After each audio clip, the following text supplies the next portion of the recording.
This exercise of American strength has paved the way for peace, for the historic ceasefire agreement late Monday, and we call it the 12-day war. Spoke to a few people. I guess that just sounded like the right name. It was a 12-day war. And we think it's over. I don't think they're going to be going back at each other. I don't think so. Well, that would be best, I suppose. The 12-day war, President Trump naming the war the 12-day war. And it seems appropriate because it's a war that lasted 12 days. See, that's how that thing works. And also in 1967, Israel was attacked by all of their Arab neighbors, and they all had their kufis handed to them in 6 days that time around. That, interestingly enough, in 1967 was called the 6-Day War. My stepfather was a news reporter at the time. He went to Israel to cover that war. Brought us home some items from that go-round. The more things change and all that. Now, I've been talking to you about the phony CNN reporting with their anonymous, the bombs didn't do anything. 14 different 30,000-pound bombs dropped from B-2 bombers to blow up underground Iranian nuclear enrichment facilities that were okayed and funded by Barack Obama, who was never on our side. And CNN got this big story yesterday. The Washington Post has it as their lead story on the front page today. U.S. report says nuclear program wasn't eliminated. And, Trump says that was really beat up, that they were really blowed up real good. And we're here to tell you that some anonymous person in the machine told us that while the bomb damage assessment and the post-mission intelligence is still being collected, we're here to minimize it and to pick a fight with Trump. Well, I have an update on that now because it turns out the Pentagon has launched a probe. I certainly hope it will be an ever-expanding probe into Iran strike intel leak. All right? That was the beginning of the search, and now we have the FBI, who hopefully are on our side now and not just bootlicks for the Democrat Party. FBI probing leak of Iran strike intelligence report, Hague says. And all of this is happening at the Hague in the Netherlands, which is like Holland in Europe. Amazing stuff.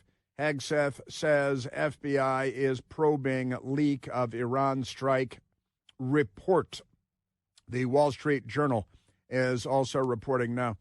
And I tell you, they should just do everything that Barack Obama did. Use the intelligence community and the FBI to track down leakers inside the machine. They weren't undermining the Obama administration, but they are undermining the Trump administration.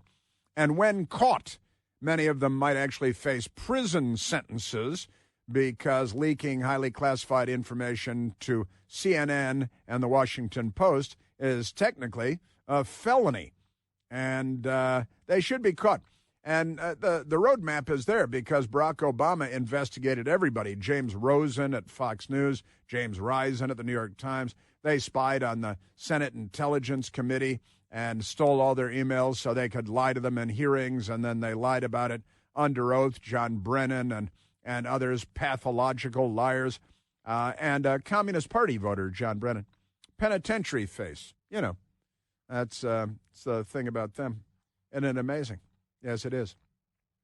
We also have a little bit more of President Trump from The Hague, but now the FBI is investigating, the Pentagon is investigating, and if they do what Barack Obama did and grab all the emails and vacuum them up to the reporters at CNN, which is what Barack Obama did, to find out who people at CNN were talking to in government, then you find your leakers, and you bring them in and you ask them questions, and then you take care of business.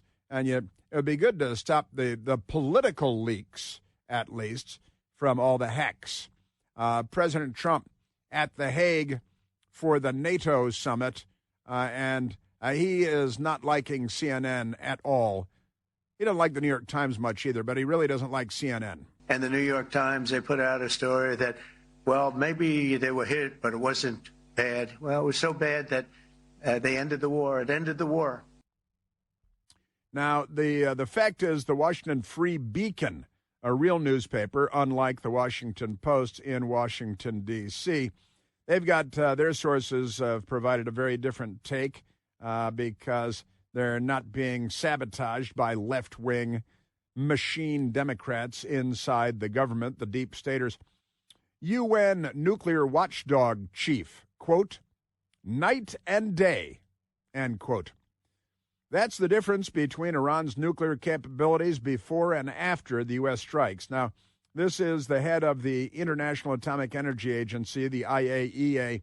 He said, it's clear that there is one Iran before June 13th, nuclear Iran, and one now. That's Rafael Grossi, who is the head of the IAEA, the International Atomic Energy Agency. And I guess he's not leaking to CNN, but he's very public about it and on the record and not anonymous. So and there's no reason to think he's an ally of President Trump's because he's not. But he said the U.S. and Israeli strikes on Iran's nuclear facilities are a setback. The Islamic Republic's program significantly, you see, the head of the United Nations nuclear watchdog organization said on Tuesday. I think the Iranian nuclear program has been set back significantly. The International Atomic Energy Agency Director Rafael Grossi said in a Fox News interview. He noted that it's clear that there is one Iran before June 13th, nuclear Iran, and one now, describing the difference as night and day. And that's why President Trump is having none of this.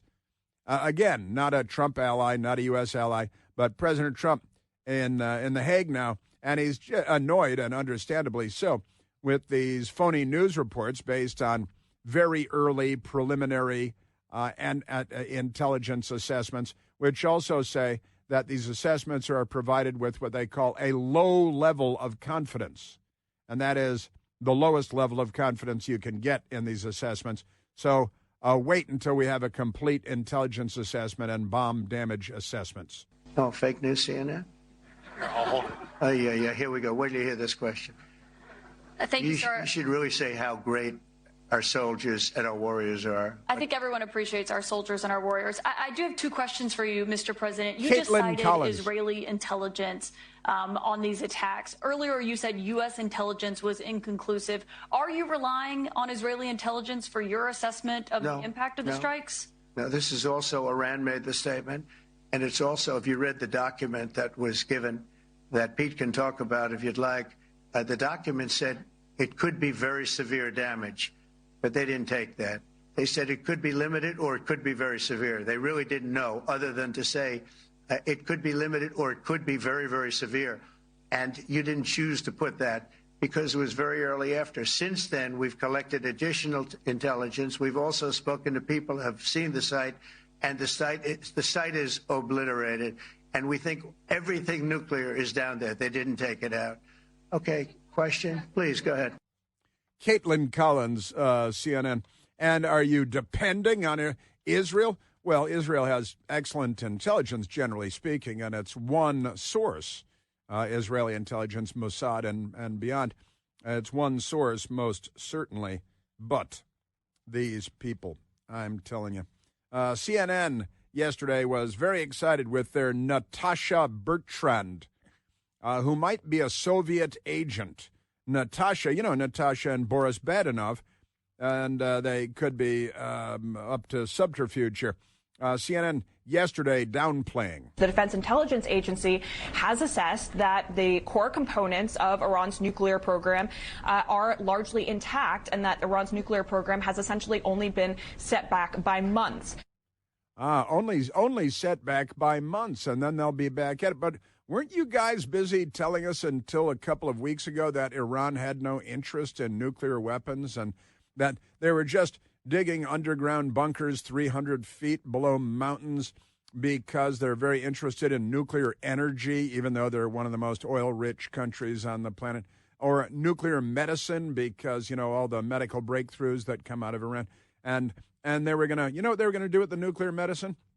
They're going to put it on the nose cones of ballistic missiles and fire their nuclear medicine at neighbors in order to cure cancer and stuff. Now, the IAEA director, Rafael Grossi, was on the television with Martha McCallum. IAEA, all right, International Atomic Energy, United Nations, no friend, no ally of the United States, and they're the ones that are supposed to have been, but weren't, inspecting all of these sites. How far back do you believe Iran's nuclear weapons program has been set by these strikes? Is it months? Is it years? Well, I think the nuclear program, the Iranian nuclear program, has been set back significantly. Which is a positive thing, very significantly. Our negotiator, Steve Witkoff, talking about the leak by an anonymous person with an initial first blush low level of confidence report that then sabotages. It's monkey wrenching the system. It's the left. And it's people throwing hand grenades down your pants. Well, it goes without saying that leaking that type of information, whatever the information, whatever side it comes out on, is outrageous. It's treasonous. So it ought to be investigated, and whoever did it, whoever's responsible for it, should be held accountable. And now the FBI is investigating. The Department of Defense is investigating. That could be the Defense Intelligence Agency, the DIA. Witkoff. There's no doubt that it breached the canopy. There's no doubt that it was well within reach of the depth that these bunker buster bombs go to. And there's no doubt that it was obliterated. So the reporting out there that in some ways suggests that we did not achieve the objective is just completely preposterous. Completely preposterous. But find the saboteur in the government and take him away in handcuffs. Like they're illegal aliens, catapult them into the ocean. Let's send them to that prison in El Salvador. I think that'd be good. General David Petraeus, now retired U.S. Army four-star general. David Petraeus with quite an illustrious career, doesn't have friends everywhere. But, and again, not a Trump guy, not a Trump sycophant or anything of the kind. General David Petraeus asked about, and he knows people in places, and he talks to people. There's no question that there has been very, very significant damage done to all of the known nuclear sites within Iran. And I suspect that this has indeed set the program back much, much more than many months. But the bomb damage assessment process does need to be complete to validate that. The chairman of the Joint Chiefs, I think, was correct when he said there was severe damage, no question about that. All right, so you're certain it set the program back several years. It does, to your point. I'm confident that it did. Ah, yes, he's quite confident, and he knows you're a four-star. You know, people you keep in touch with, you see what's going on. And I don't think he was stripped of his security clearance either, like John Penitentiary Face Brennan and that mob that he runs with. We've got a lot of, and I've got to say the word treason was used back there by Steve Witkoff. A treasonous leak, saboteur, undermining. You know how they are. Man, oh man. You guys, I am telling you. And I've still got the mailbag coming up, too, because it's Wednesday here on the Chris Plant Show, and this is not the Clinton household. So we've got mailbag coming up. And I've got so many other stories because of the madness of the Democrat Party. But,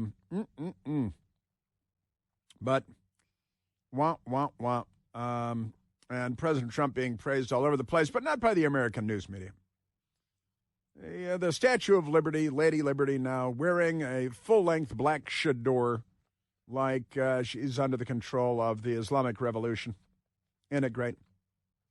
Also got a Nancy Pelosi update for you. That's very happy news for the Pelosi clan. That's clan with a K. They're Democrats, you know. The all-new third-generation Eden Pure Thunderstorm air purifier is finally available, and The third generation builds on the incredible success of the previous generations, which already earned thousands of five-star reviews on Al Gore's amazing internet, became a bestseller in no time at all. The new Eden Pure Thunderstorm uses two technologies that studies have demonstrated help to kill up to 99.9% of bacteria and of viruses floating in the air that you breathe, removes dust and pet dander and smoke and a whole lot more from the air, and it helps get rid of any smelly odor. Really. And no filters to have to buy and replace on a schedule again and again. Self-contained unit, you can hold one in your hand. They're only this big. The Thunderstorm will get rid of any stinky smell. Trash cans, cigarette smoke, musty basements, left-wing protesters are no match for the Eden Pure Thunderstorm. And right now, because we hang out together, you can save $200 American on an Eden Pure Thunderstorm 3-pack for whole home protection. Put one in your basement, your teenager's room, any place you like to have clean, fresh air. And all you have to do is go to EdenPureDeals.com, EdenPureDeals.com, and the code, it's a secret code, is Chris, and the number 3, CHRIS, that's me, and the number 3 to save $200 on 3 thunderstorms. That's EdenPureDeals.com. The discount code is Chris3. Yeah. All right, I do have the mailbag coming up, and Nancy Pelosi doing very well. They're both doing very, I know we should all have friends like Nancy Pelosi. That's coming up. Chris here with a list of things that none of us should trust. The Washington Post, the New York Times, anything on CNN. Here's a list of things that I do trust. The Washington Times. Support real journalism for just $1 a week at WashingtonTimes.com/Chris. Let us go back to the telephones, Michael, and we have the mailbag coming up. Let's go to Jason calling from Florida. Jason, you're on the Chris Plant Show. Hey, Chris. I got to tell you, I love the show. I listen to it every morning, and I thank you for what you do. Well, you're very kind. But I got to tell you, when you listen to the CNN and MSNBC, it reminds me of Comical Ali and Baghdad Bob. They're completely unreliable. If Trump makes a deal and gets peace in the Middle East, they'll find a reason to give him criticism. Right. And it really points, and the tide is kind of turning. I saw that Al Green decided to put articles of impeachment on him yesterday, and 128 Democrats voted against him. It's true. The tide is turning, man. Well, I hope so. But, the Democrats, I have little faith in the Democrats to come to their senses or to behave as adults behave or to be on our side, because they're really not on our side. But I think public opinion is turning against the Democrats and the media, but I repeat myself.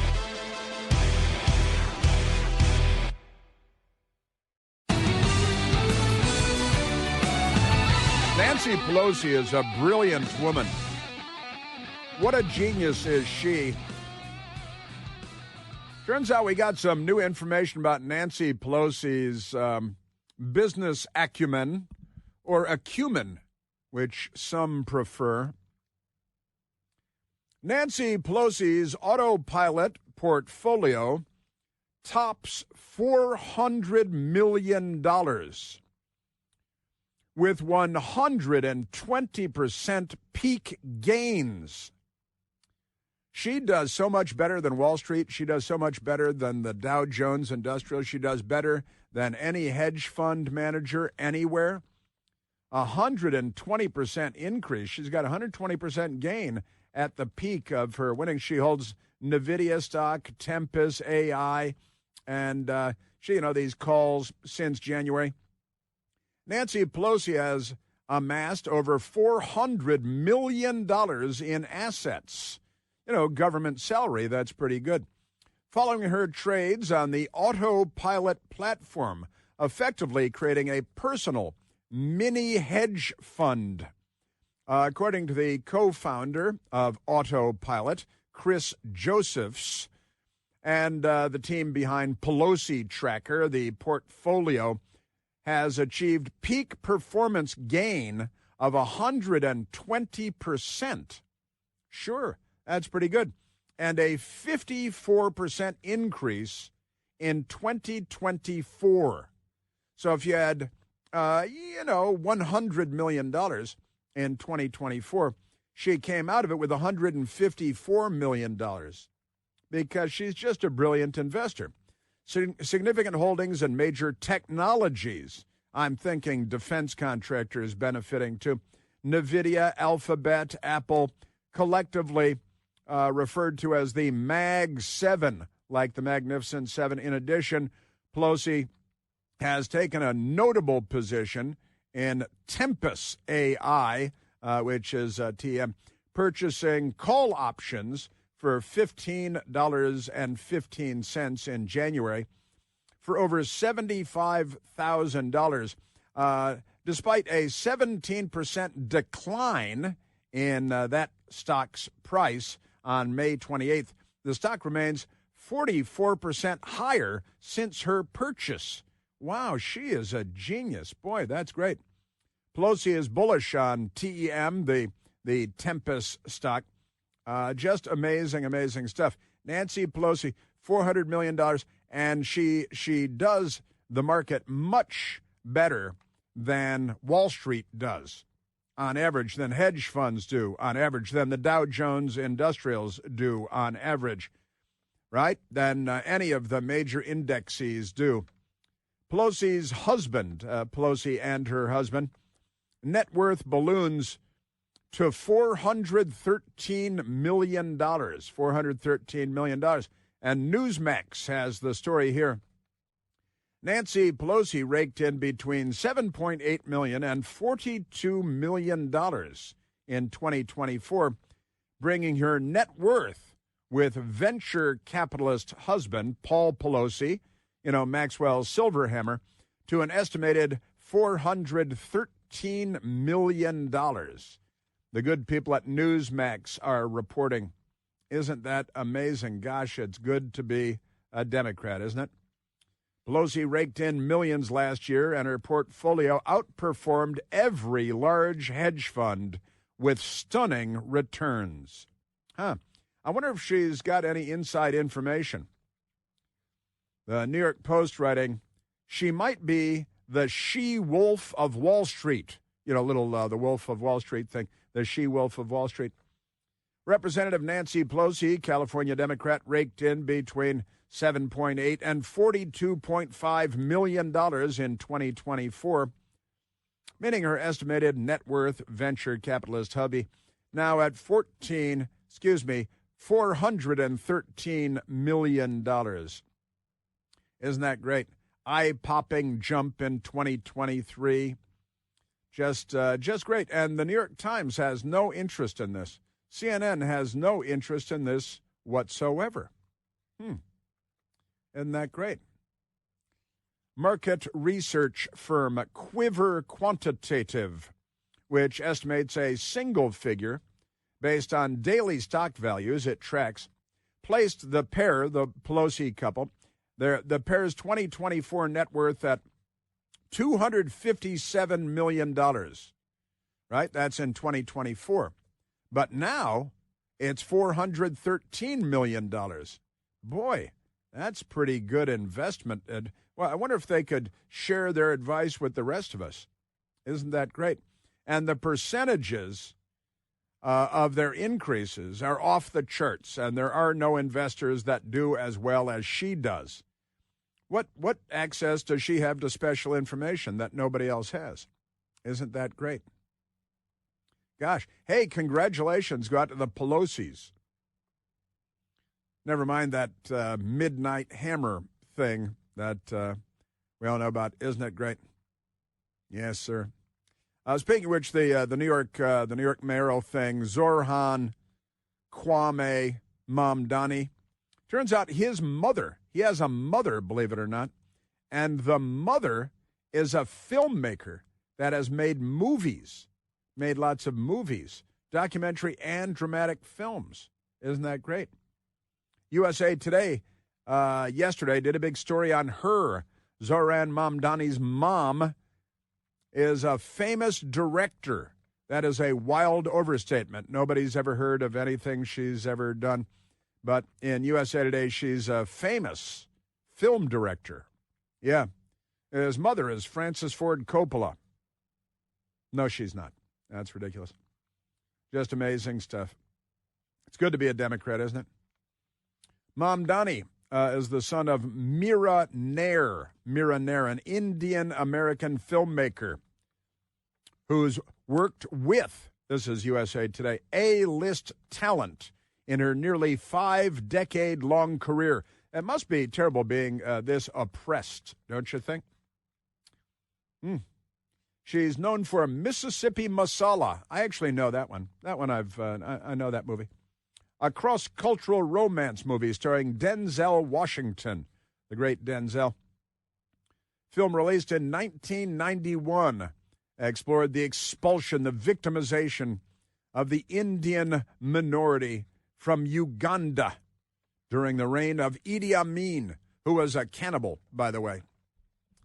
And you know what his favorite piece of meat was from a human being? The muscle in your hand between your thumb and your index finger. There's a bulbous muscle right there. And that, when they emptied the prisons in Uganda, all the guys in the prisons had those muscles cut out of their hands because Idi Amin would put them on skewers and cook them up on fires and eat them. Yummy. He was a Democrat, I think, is the Idi Amin. So that's great. Yeah, and so now she's being praised as a famous filmmaker. Democrats. They're pretty wacky, those people. Yes, sir. Okay, we've got too much to get to, but we have the mailbag, and I'm going to get to the mailbag right now because it's mailbag day. It's Wednesday. It's hump day. Eric asks, our first mailbag question. Eric asks, should DJT, Donald John Trump, announce that he will lift all sanctions on Iran now that their nuclear program has been ended? It would be a big surprise, diffuse tensions, and win over public opinion in Iran and around the world. Actually, a fascinating question from Eric, and this has been brought up. I discussed this with someone at Newsmax a couple of days ago. And when it comes to the people of Iran, I've got to say, you want the people of Iran to think favorably of us, the United States, America, Western civilization, and not so favorably of the regime there. And that's, pretty common, actually, in Iran, to think favorably and fondly of the United States and not so fondly of certainly the regime there. Like to save their culture, their great historic culture of the Persian people, certainly. But should President Trump lift all sanctions? I've got to say, as long as it does not help the Iranian regime to stay in power or to begin to reconstitute a nuclear weapons program, if it is, and also, their oil goes largely to China, the communists, and all of that. But and putting the Iranian economy back on its feet might help to preserve and prolong the existence of the regime there. So that's something that you have to look at pretty carefully. You don't want to prop up the regime, right? You might like to see the regime roll over there, but you don't want to see it roll over to the Islamic Revolutionary Guard Corps, the IRGC, or the military. So it's something you've got to watch carefully. You can't contribute to their defense, military, and nuclear capabilities. And if you could find ways that would benefit primarily the United States and the West, then and part of it is a propaganda war with the people in Iran who you might like to see rise up against the regime, the bad boy regime that's been there since 1979. But it's a bit of a high wire act. There is no doubt about that. Amazing stuff. Yes, sir. So I have, honestly, Eric, I think it would have to be done very carefully, very judiciously, prudently, because you don't want to benefit the Islamic Revolution, but you do want the people of Iran to prosper. And President Trump has talked about that. And in fact, a good line, who is it from? The vice president, I think. We bombed Iran's nuclear weapons program, not, maybe it was Marco Rubio. It was J.D. Vance, wasn't it? We want to, we bombed their nuclear program, but not Iran. We're not at war with Iran. We're at war with Iran's nuclear program. And that's key to good living. So, Eric, a great question, and it should be looked at. But I got to say, I'd have to see lots of details before I said, that's a good idea, Barry, thank you, Eric. Barry asks the question for our mailbag. Chris, why does the U.S. keep all of their B-2 bombers in one location in Missouri? We have air bases all around the world, Germany, Italy, France, the U.K. Why don't we space them out so they can reach targets more quickly? I figured you're a Pentagon guy. You would know the answer. Well, I've been into we talked about this recently, been into the cockpit of a B-2 bomber at Whiteman Air Force Base in Missouri, which is where they all live. We made 21 B-2 bombers, and they live there because they're very delicate. They have special needs. They have the way they fuel up is unique. Their maintenance is unique. The materials that the airplanes are made of, the exterior materials, are unique. They're kept in climate-controlled hangars where they control the humidity and the temperature to preserve the airplanes very carefully. We can forward deploy them to Guam, where they've set up facilities there that can be used to tend to and care for the B-2 bombers. There's a lot of security involved in maintaining I think I told you the sign by the B-2 bomber, when a picture of me in front of the B-2 bomber in a hangar at Whiteman. And the sign says lethal force authorized, do not approach, right? And you got to have the equipment, the crews, specially trained, and they're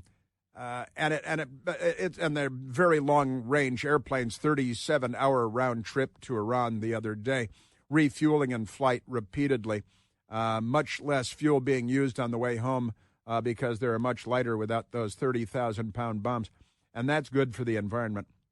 Yeah, but the Air Force has decided, Barry, that the best, most efficient way for them to maintain them is to have a single location. They're $2 billion airplanes, and they are babied and they're cared for.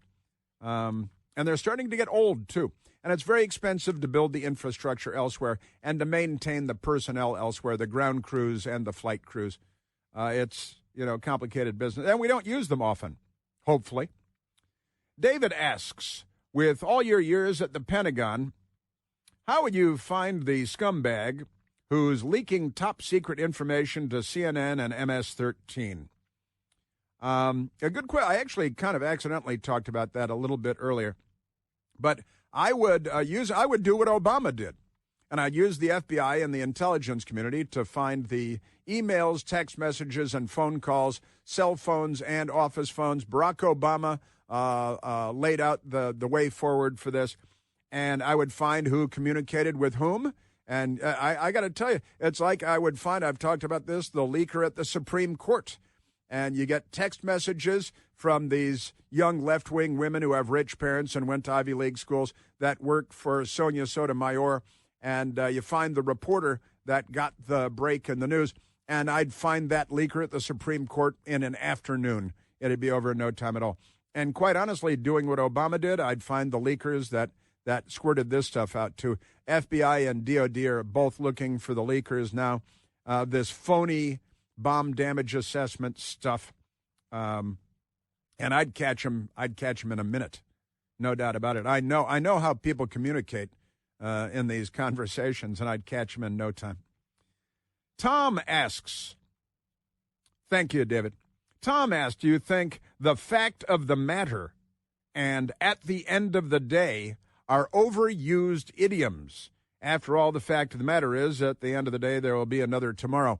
And I got to say, Michael and I were laughing about this today. I know somebody who says the fact of the matter is in every paragraph that he speaks, probably 50 times a day says the fact of the matter is the fact, and that is an overused one. there are others, and then they're like, well, if you're like me, or the funny thing is, they are these American isms that are not in common usage anyplace else in the world at the end of the day. And the fact of the matter is, they are idioms. They're kind of useful to pull out in almost every circumstance, and they're easy. It doesn't require that you think of something new or original or coming up with phrasing that you've never heard before. It's easy to tee up what you're about to say with something like, the fact of the matter is, or at the end of the day. I don't want to say it's lazy, but at the end of the day, the fact of the matter is, it's kind of lazy.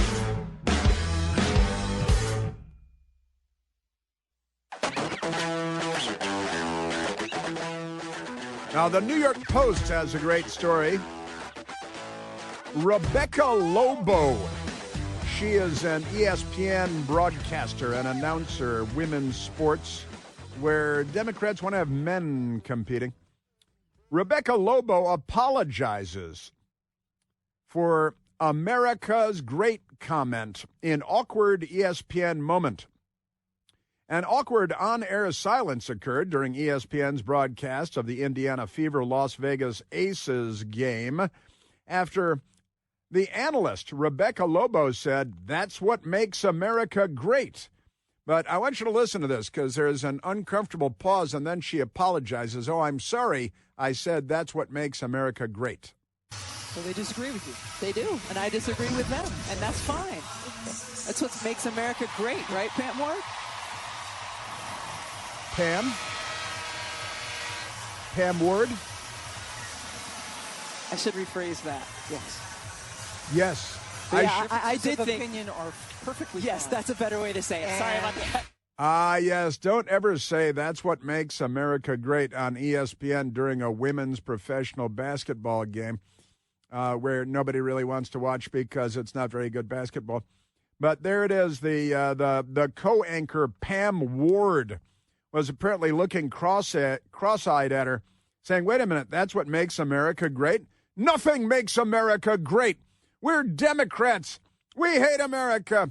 We're with the jihad. We want global intifada. Death to Israel." You can't on ESPN. And she said, "Oh, I'm sorry. I should rephrase that." ESPN, owned by Disney.